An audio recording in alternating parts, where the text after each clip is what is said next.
میں جب دوسری شادی کر رہا تھا میرے شیخ کی اجازت نہیں تھی. میں نے کہا ایسی کی تیسی کر کے بتا دیں گے, شیخ صاحب نے ماننا ہوگا مان لیں گے, نہیں ماننا ہوگا نہیں مانیں گے. میں نے کر لی تو شیخ صاحب نے مان لیا, وہ کیا کر سکتے ہیں, انسان کچھ تھوڑی تھا. میں دوسری شادی ان کا نظریہ تھا کہ نہیں ہونی چاہیے دوسری شادی, ہمارے نہیں ہونی چاہیے.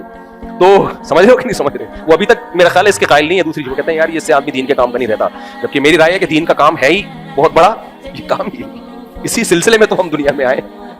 لیکن شیخ کا ظرف بھی بڑا ہے.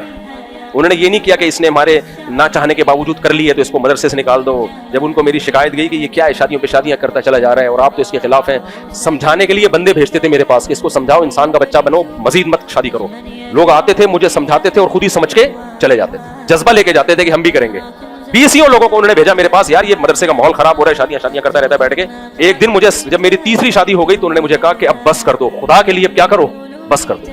ہو گئی بہت شادیاں, امت میں یہ سنت زندہ ہو گئی ہے. میں نے تھوڑے دن میں پھر ایک اور کر لی, لیکن ان کا ظرف بھی بڑا ہے.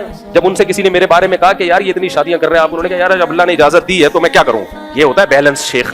کیا مطلب, کہہ رہے ہیں بھائی اب میرے پاس روکنے کی اتھارٹی نہیں ہے, خدا نے اجازت دی ہے تو میں مشورہ ہی دے سکتا ہوں نا, میں پابندی تھوڑی, میں کوئی مطلب ان کہتے ہیں میں خدا تھوڑی ہوں, پیر ہوں نا.